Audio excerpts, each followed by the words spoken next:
Welcome to SBS News in Easy English. My name is Marcus Megalokonomos.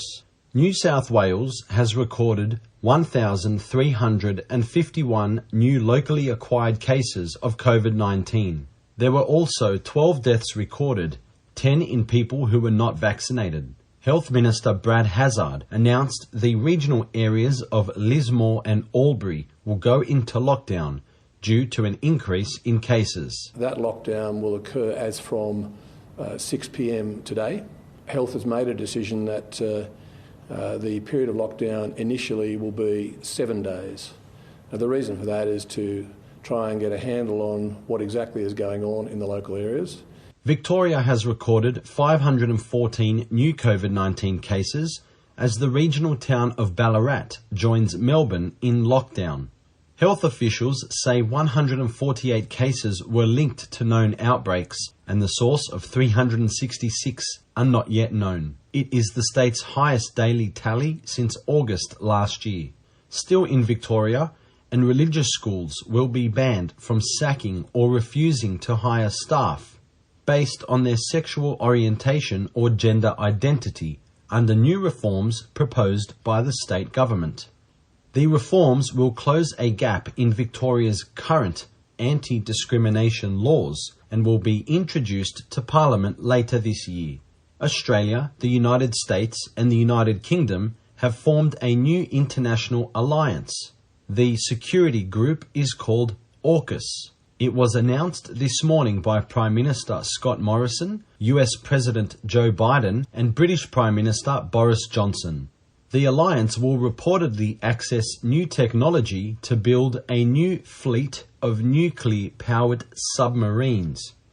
Mr. Morrison says construction of the new submarines will be in Australia. This will include an intense examination of what we need to do to exercise our nuclear stewardship responsibilities here in Australia.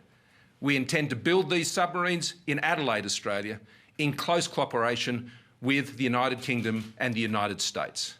But let me be clear, Australia is not seeking to acquire nuclear weapons or establish a civil nuclear capability.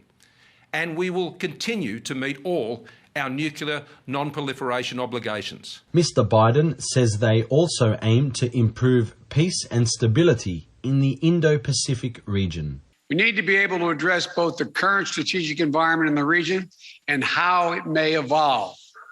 Because the future of each of our nations, and indeed the world, depends on a free and open Indo-Pacific enduring and flourishing in the decades ahead. United Nations Chief Antonio Guterres says he cannot ask world leaders to show they have been vaccinated against COVID-19. Dozens of leaders, foreign ministers and diplomats are due to be in New York City next week for an annual high-level gathering at the United Nations. New York City officials say proof should be required and shown for anyone entering the United Nations General Assembly Hall. But Mr. Guterres says that is not realistic to expect everyone to be vaccinated. Others come from countries where vaccines are not yet available. But the overwhelming majority of the delegations come indeed vaccinated. But this shows how dramatic the inequality is today in relation to vaccination. Members of the Afghanistan women's football team and their families have arrived in Pakistan to seek refuge after fleeing their country in the wake of the Taliban's takeover. Officials say the Afghan female soccer players entered Pakistan through a border crossing holding humanitarian visas. A mother of one of the players, Nafisa, explains why they left their home to try to reach Pakistan. My daughters very love football and always play football, so the Taliban don't allow to play football for the women, so my daughter was worried about this, so I decided, my decision was they go out my daughters from the Afghanistan.